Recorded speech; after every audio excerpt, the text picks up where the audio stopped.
It's no secret that I love Spider-Man. I've dressed up as him, met his Saturday morning version, and I've even met the guy that co-created him. So when the trailers for Spider-Man Enter the Spider-Verse came out, I was interested. Sony's work with Spider-Man has gone back and forth. I really loved Spider-Man 1 and 2 from the Sam Raimi years. Spider-Man 3 is a thing that exists. The Amazing Spider-Man movies weren't awful, but they weren't exactly what I was looking for, and Spider-Man Homecoming was great. Enter the Spider-Verse, however, was going to be the first feature-length animated Spider-Man film, and this was coming from the animation studio that made this. So I had a couple concerns. I think that's pretty fair in light of. But how was Enter the Spider-Verse?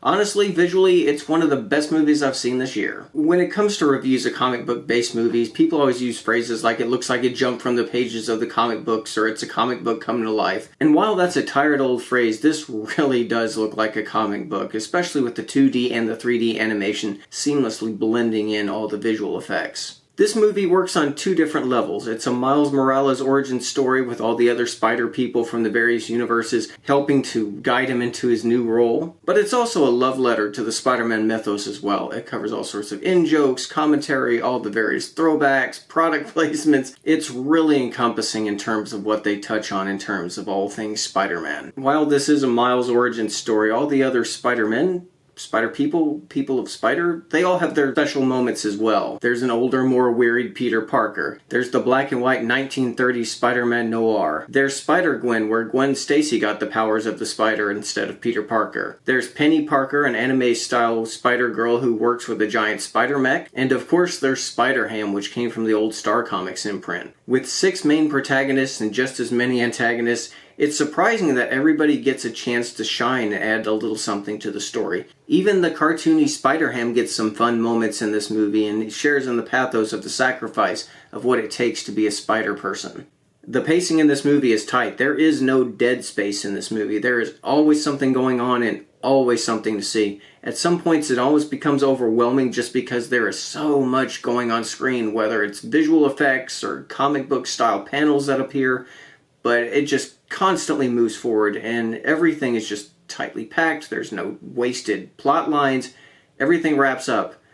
Even the exposition for all the various characters is grouped together nicely. It does touch on every single spider person's background story, but make a note to watch Spider-Ham's origin story. It's accurate, but it's probably the craziest out of all of them.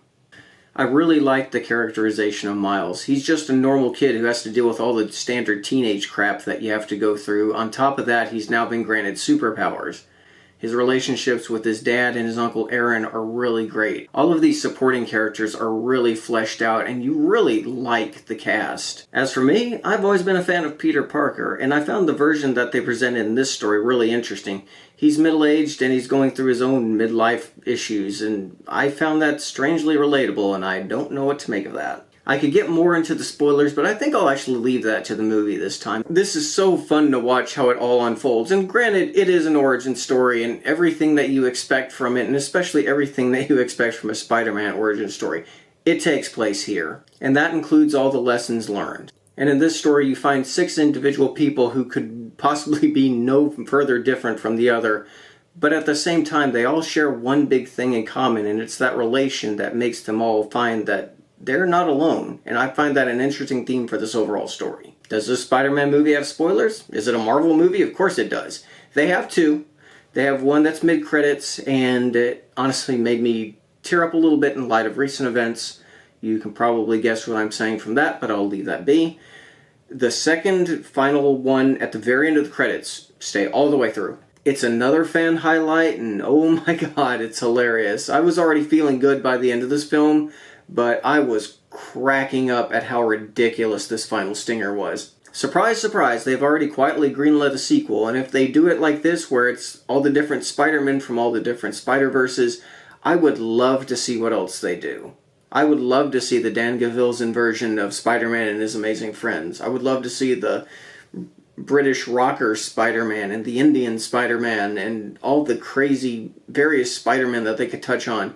By the end of this movie, they showed they're pretty much not afraid to go anywhere. It's a well-written, emotional story that's funny and interesting. It's actually written by Lord and Miller, who worked on the Lego Movie, so if you liked the humor and the commentary in that movie, you'll get a similar taste here, and it's a lot of fun. I was pleased with Spider-Man Enter the Spider-Verse. It's making me rethink what my favorite movies are of this year, because I thought I was done, and then this comes along, and it's really, really good. In an era where we get countless comic book movies that run the risk of being a little too similar to each other, this one is an origin story through and through, but at the same time the visual style is amazing. Even if you think you can't do one more superhero movie this year, the way Spider-Verse looks, the way it sounds, the way it's paced, it's definitely worth checking out in the theaters where you can enjoy just the visuals of this. It's one of the true visual highlights of this year for me. Well, that's it for my review of Spider-Man Enter the Spider-Verse. I've got one more review coming for the end of the year, so make sure you check that out.